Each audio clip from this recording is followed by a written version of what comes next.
Section 4, Factors that Make for Success or Failure.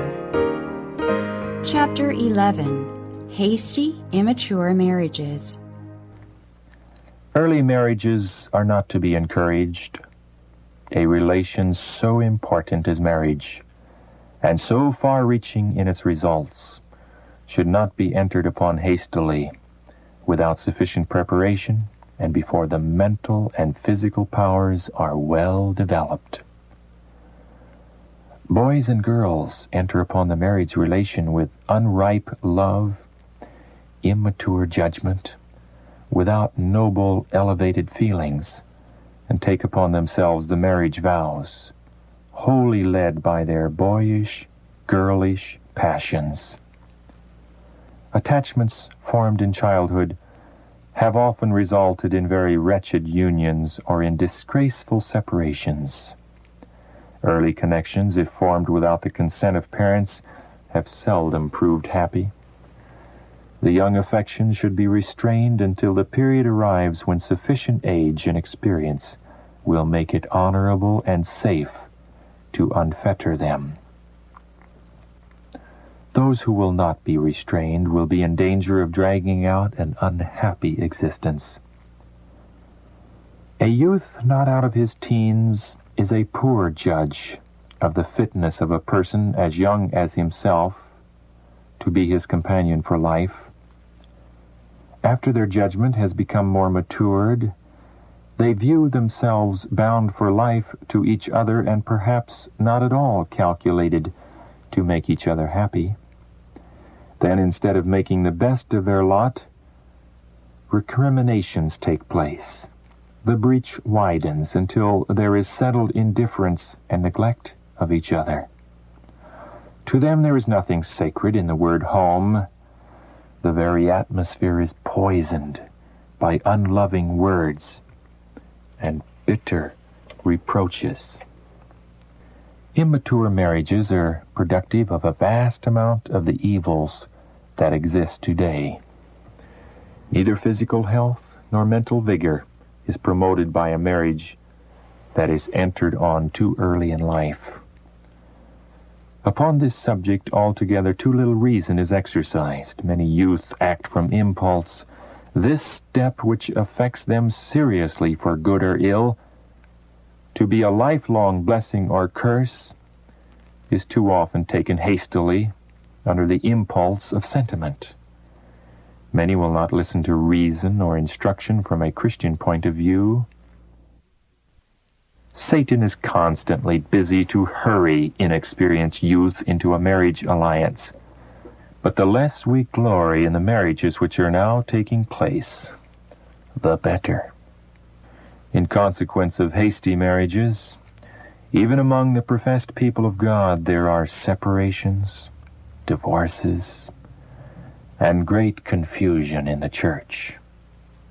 What a contrast between the course of Isaac and that pursued by the youth of our time, even among professed Christians. Young people too often feel that the bestowal of their affections is a matter in which self alone should be consulted, a matter that neither God nor their parents should in any wise control. Long before they have reached manhood or womanhood, they think themselves competent to make their own choice without the aid of their parents. A few years of married life are usually sufficient to show them their error, but often too late to prevent its baleful results. For the same lack of wisdom and self-control that dictated the hasty choice is permitted to aggravate the evil until the marriage relation becomes a galling yoke. Many have thus wrecked their happiness in this life and their hope of the life to come. Young men have received the truth and run well for a season, but Satan has woven his meshes about them in unwise attachments and poor marriages. This he saw would be the most successful way he could allure them from the path of holiness. I have been shown that the youth of today have no true sense of their great danger. There are many of the young whom God would accept as laborers in the various branches of his work, But Satan steps in and so entangles them in his web that they become estranged from God and powerless in his work. Satan is a sharp and persevering workman. He knows just how to entrap the unwary, and it is an alarming fact that but few succeed in escaping from his wiles. They see no danger and do not guard against his devices. He prompts them to fasten their affections upon one another without seeking wisdom of God or those whom he has sent to warn, reprove, and counsel. They feel self-sufficient and will not bear restraint. Counsel to a teenage youth. Your boyish ideas of love for young girls does not give anyone a high opinion of you. By letting your mind run in this channel, you spoil your thoughts for study. You will be led to form impure associations.